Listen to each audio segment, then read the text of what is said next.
Hello everyone. आज हम start करेंगे डेवलपमेंटल बायोलॉजी। उसमें हमारे जो टॉपिक होगा गैमेटोजेनेसिस। ये टॉपिक हम स्टार्ट कर रहे हैं उससे पहले हम जनरल रिप्रोडक्शन के बारे में पढ़ लेंगे। रिप्रोडक्शन आपको पता है process by which an organism creates offsprings और progeny of its own kind. Reproduction आपको पता है दो टाइप का होता है, एसेक्सुअल एंड सेक्सुअल। एसेक्सुअल में सिंगल पेरेंट होता है और जो सारी प्रोजेनी होती है they are clones to each other and to their parents, so there is no genetic variation, कोई वेरिएशन नहीं दिखता। आप इसके एग्जाम्पल देखते हो जैसे बैक्टीरिया में होता है बाइनरी फिशन, फ्रेगमेंटेशन, यीस्ट में बडिंग हो गई, ये सारे प्रोसेस होते हैं। ये हो गए एसेक्सुअल। ये सेक्सुअल रिप्रोडक्शन करते क्यों है तो हम देखते हैं एडवांटेजेस ऑफ एसेक्सुअल रिप्रोडक्शन। जब ये इसलिए किया जाता है पहले क्योंकि ये रैपिड है, कम टाइम लेता है। सेकेंडली इसमें एनर्जी भी कम लगती है, कम एनर्जी लगती है, कम टाइम लगता है, जल्दी होता है और इससे एक टाइप के बहुत सारी प्रोजेनी बन जाती है। सो क्लोन्स आर प्रोड्यूस। पर यही क्लोन बनना इसका डिसएडवांटेज भी है क्योंकि देयर इज़ नो वेरिएशन। अगर इन्वायरमेंट में कुछ भी चेंज आया तो सब के सब ख़त्म हो जाएंगे। देयर इज़ नो वेरिएशन कि किसी के पास कोई एडवांटेज हो, ऐसा कुछ नहीं है, सब एक जैसे हैं। कुछ गड़बड़ हुई सब ख़त्म हो जाएंगे। फिर आता है सेक्सुअल रिप्रोडक्शन। यहाँ पे दो पेरेंट्स होंगे, प्रोजेनी क्लोन्स नहीं होते। क्लोन्स नहीं होते मीन्स उनमें वेरिएशन होगा। अब ये वेरिएशन आता कब है? ये वेरिएशन आता है जब गैमेट्स बनता है। गैमेट्स बनने के प्रोसेस को हम कहते हैं गैमेटोजेनेसिस। गैमेटोजेनेसिस कैसे होता है? मियोसिस से।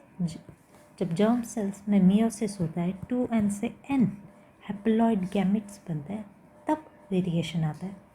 वेरिएशन आने के दो मेजर प्रोसेस होता है या कारण कह दो। पहला इंडिपेंडेंट असॉर्टमेंट, एक जीन का सेग्रीगेशन दूसरे जीन से इंडिपेंडेंट होता है। और सेकेंडली क्रॉसिंग ओवर। अगर दो जीन जो एक ही हम क्या कहें एक ही क्रोमोसोम क्रोमेटिड स्टैंड पे है तो एक्सचेंज होना, अगर वो पास में है लिंकेज ज़्यादा है तो वो नहीं होता है, अगर डिस्टेंस ज़्यादा होती है तो क्रॉसिंग ओवर हो जाती है, रिकॉम्बिनेंट्स बनता है।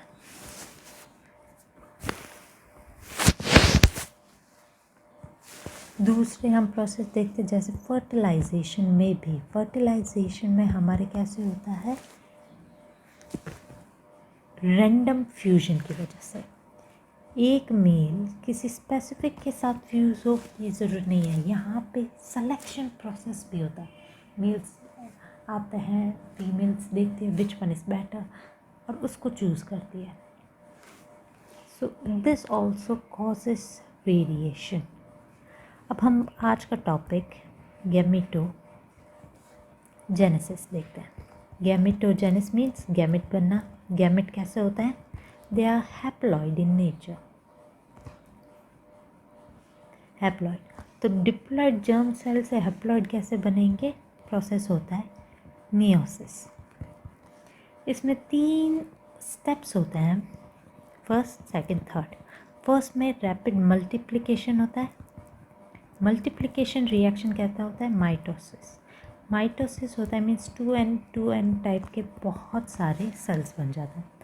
फिर उन सेल्स में होती है ग्रोथ, वो एक्यूमुलेट करते हैं न्यूट्रिएंट्स क्योंकि जब डिवीजन होगा तब उनके पास टाइम नहीं होगा। They accumulate nutrients and make their body prepare for the next step that is maturation. Maturation में क्या होता है? मियोसिस, रिडक्शन डिविजन होता है। यहाँ पे 2n के n टाइप के बन जाएंगे गैमीट्स। गैमेटोजेनेसिस होता किसमें? गैमेटोजेनेसिस हमने कहा गैमेट्स बनता है। तो जर्म सेल्स है उनमें ये प्रोसेस होता है. So they are twine. Germ cells जो टेस्टिस में होती है means that is present in male is called spermatogonium. और जो फीमेल्स में होती है कौन से ऑर्गन में होंगे, ओवरी में, उसे हम कहते हैं ओगोनियम. कैसे पता चलता है कि जर्म सेल कौन सा है? एग्जाम्पल लेते हैं हम सी एलिगेंस का. सी एलिगेंस, इसमें जीन होता है FAM3 जीन. ये डिसाइड करता है कि जर्म सेल का फेट क्या होगा. जर्म सेल स्पर्मेटोगोनियम बनाएगा या ओगोनियम बनाएगा. अगर FAM3 जीन एक्सप्रेस होता है तो बनाएगा क्या, स्पर्मेटोगोनियम. और अगर एक्सप्रेस नहीं होता तो वो ओगोनियम बनाता है. हायर एनिमल्स में स्पेशली ह्यूमंस में हमारे यहाँ पे डिफरेंशियल जीन एक्सप्रेशन डिसाइड करता है कि वो जर्म बनेगा, स्पर्मेटोगोनियम बनेगा या ओगोनियम बनेगा.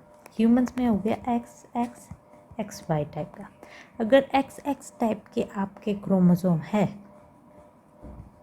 तो बनाएगा ओगोनियम. अगर XY टाइप के है तो बनाएगा स्पर्मेटोगोनियम. XY टाइप में ऐसा क्या डिफरेंट है, उनमें है Y chromosome that consist of a region called SRY region, जिसको हम कहते हैं, जो सीक्रेट क्या करता है, टेस्टिस डिटरमाइनिंग फैक्टर. ये टेस्टिस फॉर्मेशन में हेल्प करता है, जो रिलीज करता है testosterone, and this testosterone causes formation of spermatogonium. तो सी एलिगेंस में तो हमने देखा एक जीन है FAM3 जीन, जिसका एक्सप्रेशन एक जर्म सेल को स्पर्मेटोगोनियम या ओगोनियम बनाने पे मजबूर करता है. But in case of higher animals, gene expression कि आपके अंदर कौन से जीन पहले ही प्रेजेंट है, not in their expression. The presence of the gene determines which type of germ cell you will have. XX हो गया तो आप फीमेल हो, XY हो गए तो मेल हो. XY मेल होने का क्या मतलब हुआ, Y क्रोमोसोम में एक SRY रीजन है जिसके एक्सप्रेशन से टेस्टिस डेवलप होती है, and those testis secrete testosterone जो स्पर्मेटोगोनियम बनाता है. XXY में ऐसा कोई जीन है ही नहीं, ऐसा कोई रीजन नहीं है. उनमें क्या है, WNT4 रीजन है. WNT4 रीजन जब एक्सप्रेस होता है तो ओवरी बनती है. ओवरी रिलीज करती है क्या, estrogen, and that causes formation of oogonium. इधर होता है SRY और इधर हो गया WNT4. अब एक एक को हम डिटेल में देखेंगे. पहले हम देखेंगे स्पर्मेटोजेनेसिस. स्पर्मेटोजेनेसिस मीन्स फॉर्मेशन किसका, स्पर्म का. Formation, synthesis and maturation of sperms कहाँ बनेंगे, टेस्टिस में. It is the process of synthesis and maturation of sperms. पहला जैसे हमने कहा जर्म सेल कौन हो गया अपना, जो 2N स्टेज में है, स्पर्मेटोगोनियम. इनका division in case of male it starts at puberty. जैसे ही प्यूबर्टी हिट होती है तो क्या होता है बॉडी में, ल्यूटिनाइजिंग हार्मोन का कंसंट्रेशन का अमाउंट बढ़ जाता है. Luteinizing hormone is present in higher number. ये ल्यूटिनाइजिंग हार्मोन लाइडिक सेल पे काम करता है. These Leydig cells secrete what is called testosterone, और ये टेस्टोस्टेरॉन इन स्पर्मेटोगोनियम पे एक्ट करते हैं and it causes their division. तो स्पर्मेटोगोनियम प्यूबर्टी पे ही क्यों डिवाइड होंगे, क्योंकि तब ल्यूटिनाइजिंग हार्मोन की कंसंट्रेशन बढ़ जाती है, it is release more. Luteinizing hormone जाके लेडिक सेल पे काम करेगा. लेडिक सेल क्या सिंथेसाइज करता है, testosterone, and this testosterone causes spermatogenesis. Means वो स्पर्मेटोगोनियम की डिवीजन को स्टार्ट करता है. अब हम हर एक प्रोसेस को डिटेल में देखेंगे। स्पर्मेटोजेनेसिस कहाँ पे हो? Genesis means formation of sperms कहाँ होगा? टेस्टिस में। The germ cell is spermatogonium. 2n होता है। सबसे पहले क्या होता है? Multiply, it divides and forms many spermatogonium. Grow होता है, साइज इंक्रीज होती है एंड फॉर्म प्राइमरी स्पर्मेटोसाइट्स। उनमें सेकेंडरी डिवीजन, फर्स्ट डिवीजन होगा reduction division, they form an haploid. Primary की जगह क्या होगा? Secondary spermatocyte. सेकेंड मियोसिस होता है and they form what is called spermatids. ये स्पर्मेटिड एक दूसरे से कनेक्टेड होते हैं via cytoplasmic print so that एक दूसरे की रिक्वायरमेंट्स कंप्लीट कर सके। कैसे? इनके ऊपर एक्स, इनके अंदर तो एक्स क्रोमोसोम है और इनके अंदर वाई है। इनको अगर वाई वाले प्रोटीन की नीड हो और इनको उस प्रोटीन की नीड हो जो एक्स क्रोमोसोम पे रिसाइड करता है, सो दे आर कनेक्टेड, सो एक दूसरे की रिक्वायरमेंट कंप्लीट कर सकें। फिर ये spermatid undergo spermiogenesis and changes into a dart like sperm. अब हम स्पर्म का स्ट्रक्चर देखेंगे। स्पर्म का स्ट्रक्चर देखो, ये इसका हेड है,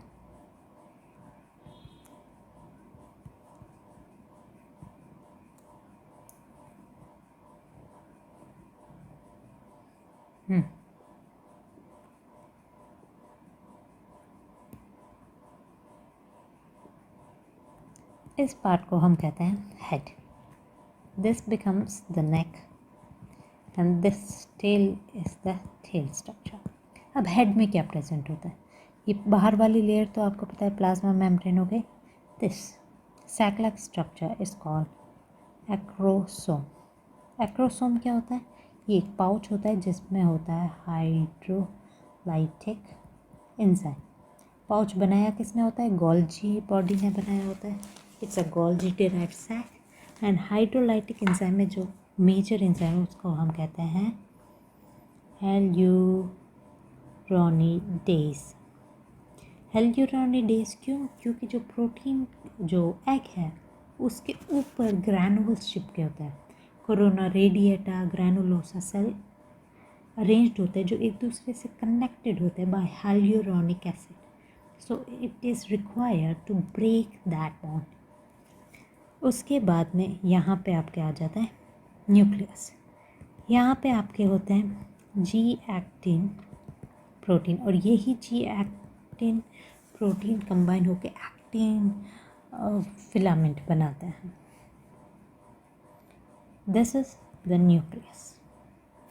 न्यूक्लियस कैसा होता है? कंडेंस्ड होगा, हाईली कंडेंस्ड है।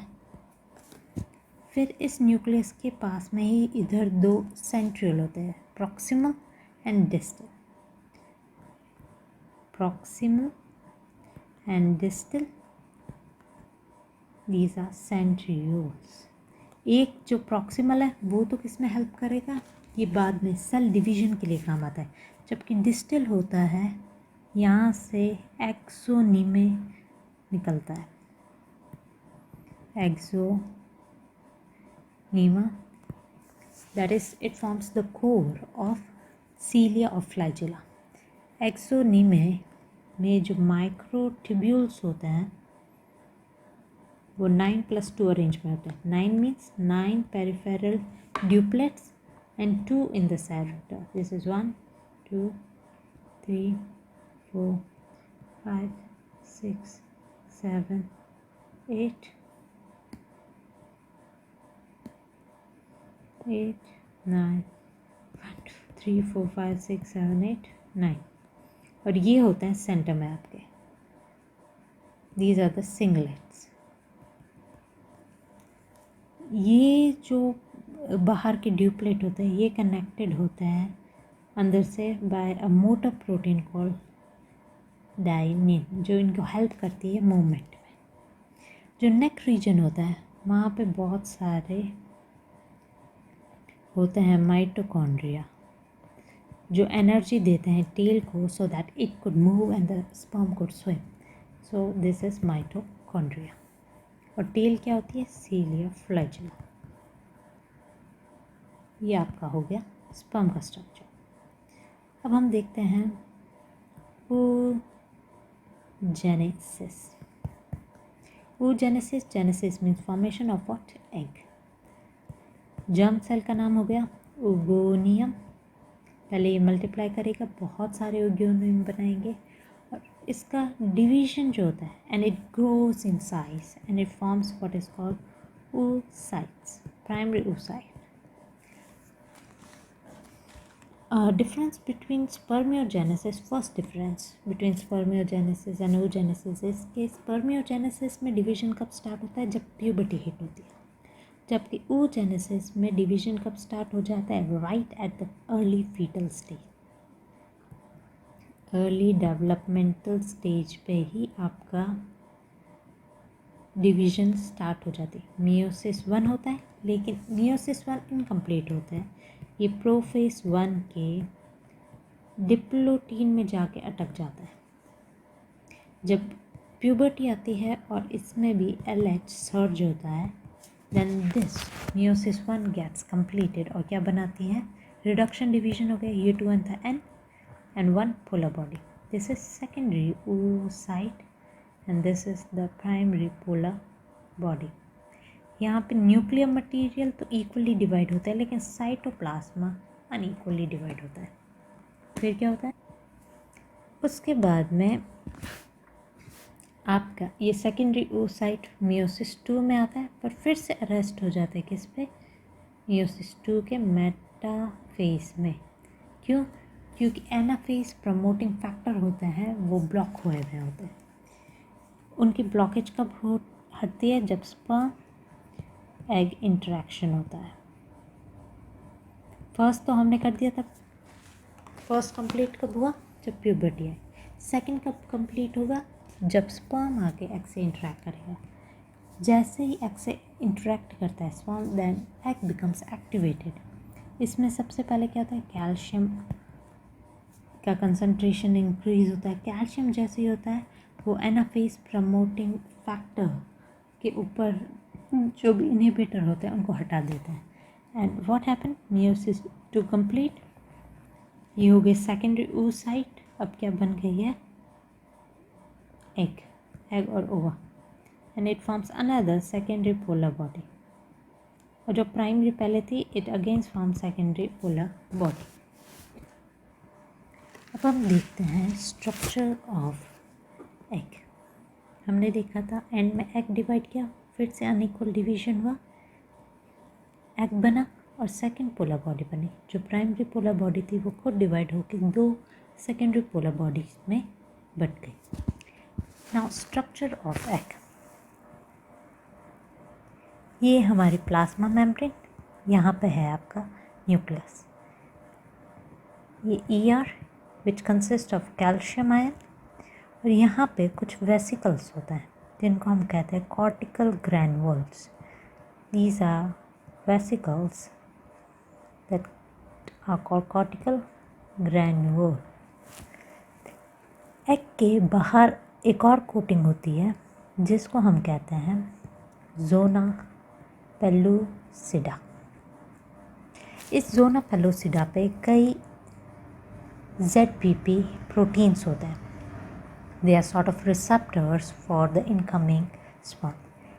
जोना पेलुसिडा के बाहर होती है एक और लेयर जिसको हम कहते हैं कोरोना रेडिएटा. ये ग्रैनुलोसा सेल से बनी होती है which are connected to one another by hyaluronic acid. ये आपकी होगी जोना पेलुसिडा, और इसके बाहर एक और लेयर होती है जिसको हम कहते हैं कोरोना रेडिएटा. अब हम देखते हैं फर्टिलाइजेशन होता क्या. हमने पहले स्पर्मियोजेनेसिस देख लिया, oogenesis देख लिया, अब फर्टिलाइजेशन के प्रोसेस को देखते हैं. फर्टिलाइजेशन का क्या मतलब हुआ? It is the union of male, female and male gametes. दोनों हैप्लॉइड है which result in formation of a diploid zygote. The egg जो फीमेल गैमेट हो गया and the sperm they combine and form zygote.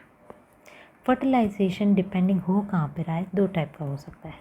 Where the fusion takes place, depending on this, fertilization could be of two types: external and internal.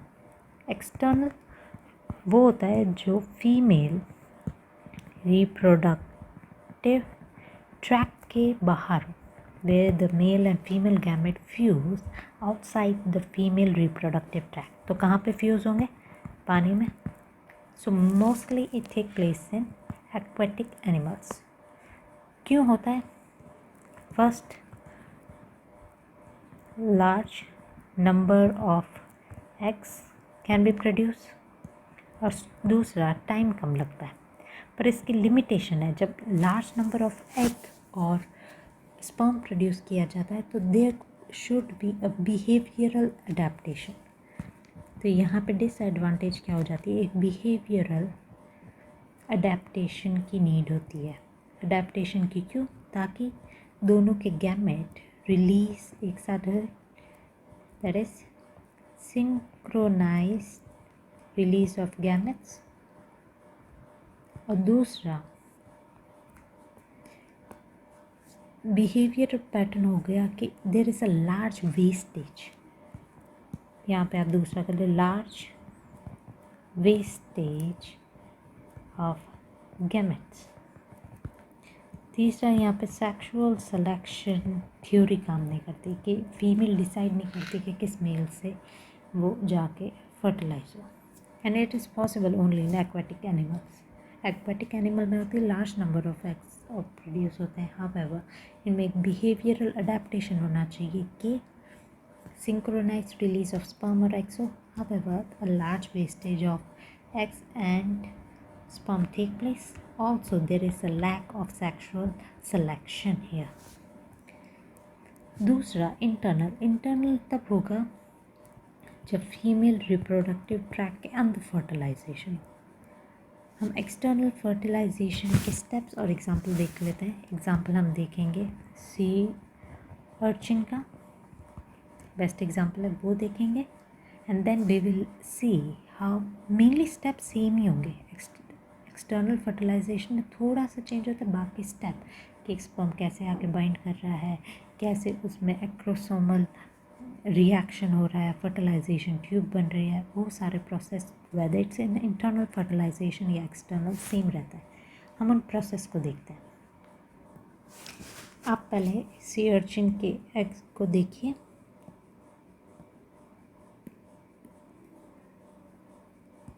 Egg को देखिए, ये मैंने कहा था nucleus जो हैप्लॉइड हो गए. इन सबको को क्या कहेंगे हम? Cortical granules. फिर ये आपकी plasma membrane. This one is zonal pellucida. Zona pellucida. इनके ऊपर कई रिसेप्टर होते हैं. इसी जोना पैलोसिडा को जो ह्यूमंस में होती है, इनको दो species that undertake external fertilisation, इसको वाइटलाइन मेम्ब्रेन भी कह देते हैं. ये एक्स्ट्रा सेलुलर मेम्ब्रेन है. इसके बाहर वाली मेम्ब्रेन, इसके ऊपर कोटिंग होती है. हमारे में क्या हो गई? कोरोना रेडिएटा की. इनके किसकी होती है? जेली कोटिंग हो गई. किसमें? सी अर्चिन में. The first step that take place is chemoattraction. Sperm को जो पानी में रिलीज हुआ है उसको अट्रैक्ट करता है एग. हाउ? एग जेली जो आउटर कोटिंग होती है, it releases some chemoattractants. Chemoattractants mean chemical molecules release करती है जिनके रिसेप्टर प्रेजेंट होते हैं स्पर्म के हेड पे. After these chemical bind to sperm, the sperm gets activated and start moving towards these egg. ये egg की तरफ मूव क्यों करता है? क्योंकि केमिकल ग्रेडियंट होता है. यहाँ पे कंसंट्रेशन कम है, यहाँ पे ज़्यादा है उसकी. तो it start moving, it get attracted to these chemical attractant. वो स्टार्ट करता है मूवमेंट. स्पर्म एक्टिवेट कैसे होता है? जैसे ही ये कीमो अट्रैक्टेंट मॉलिक्यूल स्पर्म की प्लाज्मा मेम्ब्रेन पे आके बाइंड करता है तो इस रिसेप्टर के साथ एसोसिएटेड होता है साइक्लेज enzyme which convert GTP into cyclic GMP. This cyclic GMP being a secondary messenger, it activates the calcium channels. Calcium channel करता है, कैल्शियम का इन्फ्लक्स होता है और जैसे इन्फ्लक्स होता है सेल स्पर्म एक्टिवेट हो जाता है। हम फिर से देखते हैं, हम देखते हैं कैसे काम करता है। पहला स्टेप आता है कीमो अट्रैक्शन। जेली कोटिंग ऐसे केमिकल मॉलिक्यूल्स रिलीज़ करती है जिनके रिसेप्टर स्पर्म के ऊपर प्रेजेंट होते हैं। जैसे ही वो मॉलिक्यूल स्पर्म पे बाइंड करते हैं, there is calcium channels open हो जाते हैं and there is an influx of calcium which activates the sperm. Sperm activate होता है और वो मूवमेंट कर देते हैं जेली कोट की तरह, that is towards the egg. जैसे ही वो जेली कोट के पास जाते हैं, फ्यूज़ होते हैं, मेम्ब्रेन फ्यूज़ हो गई एंड एक्रोसोम, नेक्स्ट स्टेप होता है एक्रोसोमल रिएक्शन, जिसमें एक्रोसोम में प्रेजेंट एंजाइम रिलीज़ होता है। जैसे ही एक्रोसोम में प्रेजेंट एंजाइम रिलीज़ होते हैं तो एक्रोसोम के नीचे जी एक्टिन होती है, वो पॉलीमराइज करने लगता है and forms actin filament. This actin filament pushes this inner layer of acrosome. इस इनर लेयर पे होता है बाइंडिंग प्रोटीन, जिनके रिसेप्टर प्रेजेंट होते हैं वाइटलाइन मेम्ब्रेन पे।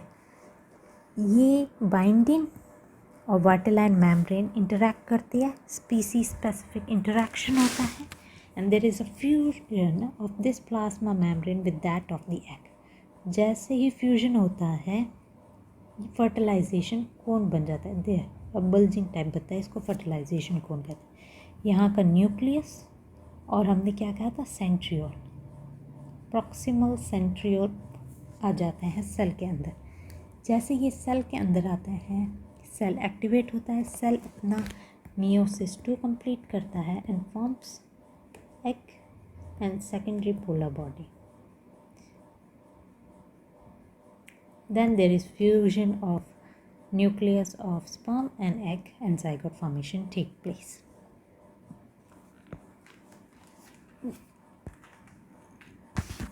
एक बार बाइंडिंग जो कहाँ पे प्रेजेंट है स्पर्म पे, वो बाइंड करता है बाइंडिंग रिसेप्टर पे जो कि इधर पर प्रेजेंट है वाइटलाइन मेम्ब्रेन पे। तब स्पीसीज स्पेसिफिक रिएक्शन हो गया और जब इसके बाद में क्या होता है, स्पर्म का प्लाज्मा मेम्ब्रेन फ्यूज़ करता है एग के प्लाज्मा मेम्ब्रेन में। Fusion after this fusion what happens, polyspermy blockage होता है। जब एग से एक स्पर्म बाइंड कर देगा then it makes such condition कि और कोई स्पर्म उस एग को फर्टिलाइज ना कर पाए। So they are 2 types of blocks. Block 2 type के होते हैं, एक तो होता है फास्ट जो इंस्टेंटली हो जाता है और एक होता है स्लो या लेट। जो फास्ट होता है वो किसकी वजह से होता है, वो होता है सोडियम की इन्फ्लक्स की वजह से। It is activated within 1 second and it takes some time, almost 1 minute. जैसे ही ये आपका बाइंड करेगा, फ्यूजन हो जाता है, देन मेम्ब्रेन डीपोलराइजेशन होता है and sodium influx take place. जैसे सोडियम अंदर आया, मेम्ब्रेन डीपोलराइज हो गई और फास्ट ब्लॉक हो जाता है। थोड़ी देर बाद में यही इनफ्लक्स सोडियम कॉजेस ई फ्लक्स। ये क्या है, ER से कैल्शियम को ई फ्लक्स करती है। This calcium enters the cytoplasm. जैसे ये कैल्शियम साइटोप्लाज्मा में आता है, this calcium causes the cortical granules to release the protein that is present, the protease enzyme that is present inside them. इसका फ्यूजन कराएंगे प्लाज्मा मेम्ब्रेन से और उनके अंदर जो प्रोटीज एंजाइम है वो रिलीज़ करवाता है। ये प्रोटीज एंजाइम क्या करता है, ये जो वाइटलाइन मेम्ब्रेन पे बाइंडिंग रिसेप्टर थी उन सब को रिमूव कर देता है, उन सब को ब्रेक डाउन कर देता है। जब बाइंडिंग रिसेप्टर ही नहीं बचेगा तो नेक्स्ट स्पर्म आके इससे इंटरेक्ट कर ही नहीं पाएगा। ठीक है। हमने कहा पहले सोडियम इन्फ्लक्स हो गया, फास्ट ब्लॉक हो गया। फास्ट ब्लॉक होने की वजह से फास्ट ब्लॉक डीपोलराइजेशन कंडीशन हुई। डीपोलराइजेशन कंडीशन की वजह से क्या होता है, एक्चुअली यहाँ पे सोडियम इन्फ्लक्स के साथ साथ में PIP2 का क्लीवेज होता है। फॉस्फोलाइपेज PIP2 को क्लीव करता है and it form diacyl glycerol and IP3। Diacyl glycerol तो क्या करता है, pH को इंक्रीज़ कर देता है, और PIP3 है वो कैल्शियम चैनल को ओपन करने में हेल्प करता है। And when they come into cytoplasm, इतना डेप्थ में अगर याद रहे तो ठीक है, इट कुड बी इम्पॉर्टेंट। पर पहला ब्लॉक होता है सोडियम की वजह से, दूसरा होता है कैल्शियम की वजह से। It causes membrane depolarisation, along with that PIP2 gets broken down into diacyl glycerol and IP3। एक pH बढ़ा देता है, मीन्स बेसिक कर देता है सोल्यूशन को, and IP3 causes calcium channel to open, जो क्या करता है कॉर्टिकल ग्रैनुअल्स का फ्यूजन करवाता है किससे, plasma membrane. It causes release of protease enzyme that are present in these granules, और वो ब्रेक डाउन कर देते हैं the receptors, the binding receptor का। दूसरा क्या होता है, एक तो ये बाइंडिंग रिसेप्टर को तोड़ देते हैं, दूसरा ये एक और लेयर बनाते हैं that further blocks the sperm from entering, that is hyaline layer, that is the fertilization envelope। Okay, pH जो हमने कहा बढ़ गया, ये क्या करता है, ये आगे की एक्टिविटी कराता है, ये DNA रेप्लिकेशन को स्टिमुलेट करता है, प्रोटीन सिंथेसिस को स्टिमुलेट करता है। एक बार जब एग के अंदर sperm nucleus and egg nucleus आ जाता है तो न्यूक्लियर फ्यूजन होता है and 2 and zygote is form. ये तो हमने पढ़ा एक्सटर्नल फर्टिलाइजेशन के बारे में। अब पढ़ते हैं इंटरनल फर्टिलाइजेशन के स्टेप्स। अब हम देखते हैं इंटरनल फर्टिलाइजेशन। इंटरनल फर्टिलाइजेशन में क्या होता है, fertilisation of male and female gamete take place within the female reproductive tract. ये किन में होगा, ये टेरेस्ट्रियल एनिमल में होगा, कुछ एक्वेटिक एनिमल्स में भी होता है। वहाँ के जो डिसएडवांटेज थे उन्हीं की वजह से ये वाले प्रोसेस बना था।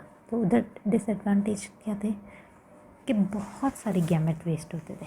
तो यहाँ पे एक ही एग बनता है लेकिन स्पर्म्स ज़्यादा बनते हैं, so that it increases the chances of fertilisation. कुछ तो कम हुआ।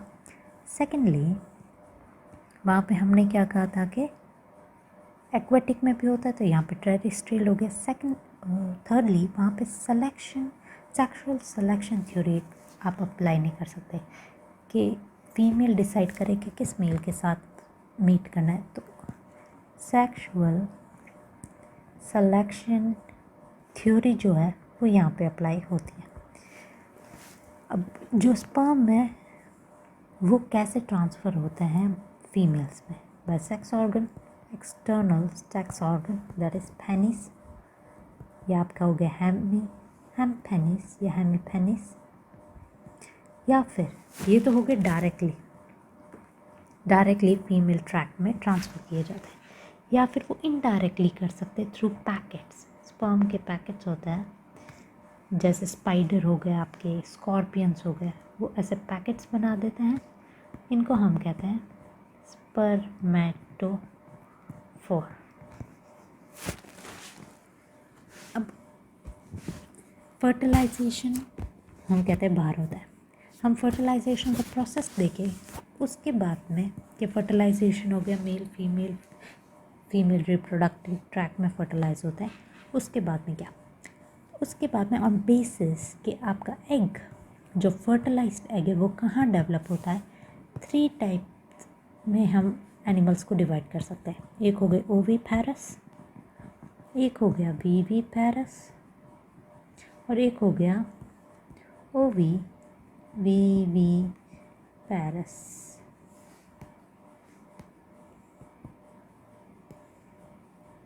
ओविपेरस में जो एग की फर्टिलाइज एग की डेवलपमेंट है वो कहाँ पे होती है? एग, जो एग होता है उसके अंदर। The fertilise egg is inside a calcium shell and is laid outside the female body, और वो उस एग के अंदर ही फर्दर डेवलप करता है। विविपेरस में फीमेल ट्रैक के अंदर ही फर्दर डेवलपमेंट होता है and young one is given birth. यहाँ पे तो अंडा ले किया जाता है और उस अंडे के अंदर आगे डेवलपमेंट होता है, जबकि विविपेरस में डेवलपमेंट पूरा बॉडी के अंदर होता है and the uterus and a young one is given birth. Ovoviviparous में क्या हो गया? विविपेरस मीन्स फीमेल की बॉडी में, ओवी मीन्स एग। फीमेल की बॉडी में जो एग होता है वो उसकी बॉडी में ही डेवलप करेगा, और उसको न्यूट्रिएंट्स कहाँ से मिलेंगे? इस एग में से। ये कैल्शियम शेल होता है, इधर ही डेवलप करता है and then they give birth to young ones, like in case of snake. जैसे शार्क हो गए, शार्क्स हैं, स्नेक्स हैं, उनमें ये प्रोसेस देखा जाता है कि वो एग्स को अपनी बॉडी में रखता है। ओविपेरस में these are those animals that lay egg, जैसे आपके रेप्टाइल्स हो गए, बर्ड्स हो गए, इनके अंदर इनको न्यूट्रिएंट कहाँ से मिलता है? इस एग में होता है योक, उस योक से इनको न्यूट्रिएंट मिलता है। गैशियस एक्सचेंज इस शेल की वॉल से होती है and a large number of eggs are release. जबकि विविपेरस में डेवलपमेंट बॉडी के अंदर ही होता है, like in case of mammals.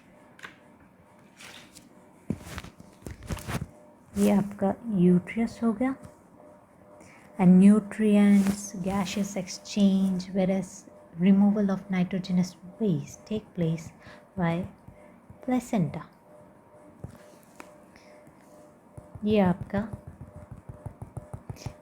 Embryo formation हो रहा है and live birth is given. Embryo को फुल प्रोटेक्शन मिलता है, प्रॉपर इंक्यूबेशन मिलता है, फेवरेबल टेम्परेचर कंडीशन मिलती है कि वो डेवलप कर सके। इसलिए यहाँ पे लो नंबर ऑफ एम्ब्रियो होते हैं, जबकि यहाँ पे ओविपेरस में नंबर ऑफ एम्ब्रियो ज़्यादा होते हैं, बिकॉज चांसेस ऑफ सर्वाइवल यहाँ पे कम होता है। यहाँ पे क्योंकि पहले ही उनको प्रोटेक्शन मिल रही है, then the chances of survival is higher. Ovoviviparous में फर्टिलाइज एग्स फीमेल बॉडी के अंदर ही रहता है, it develop their by the yolk that is present inside the egg। Gaseous exchange membrane से होती है, और जब वो फुली डेवलप हो जाता है तो यंग वन का बर्थ होता है। तो यहाँ पे प्रोटेक्शन भी है, इंक्यूबेशन भी है, ये सब। अब हम देखते हैं इंटरनल फर्टिलाइजेशन के भी सेम स्टेप होंगे जैसे एक्सटर्नल में होते हैं, बस एक दो चीज़ें यहाँ पे डिफरेंट हो जाएगी। कीमो अट्रैक्शन वहाँ पे सीधे जैसे स्पर्म एक्टिवेट होके चला जाता है, यहाँ पे जो स्पर्म एक्टिवेशन का प्रोसेस होता है उसको हम कहते हैं capacitation. Capacitation means final mature sperm जो होता है when it is released inside female reproductive tract, there are some changes that take place in sperm such that it gets activated। क्या क्या चेंज होता है वो आप देखिए। ये स्पर्म हो गया, ये स्पर्म का हेड है, और ये हो गया आपका एक्रोसोम, ये न्यूक्लियस। ये स्पर्म का जो हेड होता है इसके ऊपर होता है बहुत सारा कोलेस्ट्रॉल। इस कोलेस्ट्रॉल की वजह से यहाँ पे स्पर्म के ऊपर जो रिसेप्टर्स होता है जो वो कीमो अट्रैक्टेंट से बाइंड होंगे वो तो छुपे हुए हैं, so it can not interact with those chemical attractants. तो फर्स्ट स्टेप क्या होता है कि ये जो कोलेस्ट्रॉल है इसको रिमूव किया जाता है। The sperm is freed from cholesterol. Second जो स्टेप होता है उसमें होता है पोटेशियम का इफ्लक्स, पोटेशियम स्पर्म के अंदर से बाहर जाता है। और मैंने बताया था आपको जब हम नर्व कंडक्शन वाला चैप्टर पढ़ रहे थे, यहाँ पे पहले सोडियम प्रेजेंट है बहुत सारा, यहाँ पे उसके कंपैरेटिवली लेस पोटेशियम है, तो यहाँ पे बाहर पॉजिटिव अंदर नेगेटिव चार्ज होता है। अगर मैं और K+ आयन को बाहर भेज दूँ तो बाहर का पॉजिटिव चार्ज और बढ़ जाएगा और अंदर का और कम हो जाएगा। So this condition is called hyperpolarisation. जो मेम्ब्रेन नेगेटिव थी वो और नेगेटिव हो जाती है। थर्डली, कैल्शियम का इन्फ्लक्स होता है, सोडियम पोटेशियम बाहर गए, कैल्शियम अंदर आए, and there is also influx of bicarbonate. Bicarbonate जैसे ही अंदर आता है they increase the pH, pH increase होता है और आपका स्पर्म एक्टिवेट हो जाता है। स्पर्म एक्टिवेट हो गया एंड दिस इज कॉल्ड, जैसे ये स्पर्म का है था, हमने बाहर भेज दिया पोटेशियम, अंदर लाए कैल्शियम, अंदर लाए bicarbonate. What this bicarbonate does, it increases the pH, which in turn activates the sperm. Next step क्या होता है? कीमो अट्रैक्शन, दो तरीके से, कीमोटैक्सिस या थर्मोटैक्सिस। हीट को सेंस करके भी जा सकता है और केमिकल्स को भी सेंस करके जा सकता है। उसके बाद में एक्रोसोमल रिएक्शन। एक्रोसोमल रिएक्शन में क्या होता है, स्पर्म, हमने कहा ये आपका एग्रा, एग के बाद ज़ोना पेलोसिडा होता है, उसके बाद कोरोना रेडियाटा होता है। तो स्पर्म जाते ही सबसे पहले किससे इंटरेक्ट करेगा? कोरोना रेडियाटा से, उससे ही करेगा ना, आउटरमोस्ट लेयर वो है। इट रिएक्ट्स और interacts with corona radiata. Corona radiata से इंटरेक्ट किया, फ्यूजन हुआ, एंड इट रिलीजेस व्हाट? हेल्यूरोनिडेस। यहाँ पे जो हेल्यूरोनिक एसिड होता है उसको, एक्रोसोम में हेल्यूरोनिडेस था, उनको अलग करता है। तो दीस कोरोना रेडियाटा के जो ग्रैनुल्स होते हैं, ग्रैनुलोसा सेल्स, वो अलग हो जाता है। अब जो स्पर्म के अंदर एक्रोसोम की लेयर थी, उधर तो हमने देखा था क्या प्रेजेंट था? बाइंडिंग प्रेजेंट है, और यहाँ पे क्या था? Binding protein. तो स्पर्म के ऊपर पर्टिकुलर प्रोटीन्स प्रेजेंट होते हैं। यहाँ पे स्पर्म्स के ऊपर एक्चुअली रिसेप्टर्स होते हैं। प्रोटीन कहाँ पे होंगे? प्रोटीन कहाँ होते हैं? एक मिनट, मैं आपको यहाँ पे समझाती हूँ। ये आपका स्पर्म का हेड हो गया, एक्रोसोमल रिएक्शन हो चुका है। एक्रोसोम ने रिएक्ट किया पहले कोरोना रेडियाटा से, उसको मेल्ट अवे कर दिया। अब होता है स्पीसीज स्पेसिफिक इंटरेक्शन, मीन्स यहाँ पे मॉलिक्यूल होगा, उसका कॉम्प्लीमेंट्री रिसेप्टर दूसरे के पास होना चाहिए। तो स्पर्म, और ये हो गई, ये स्पर्म हो गया, और ये हो गया zona pellucida of egg. Zona pellucida पे प्रेजेंट होता है। पहले वाले में क्या था?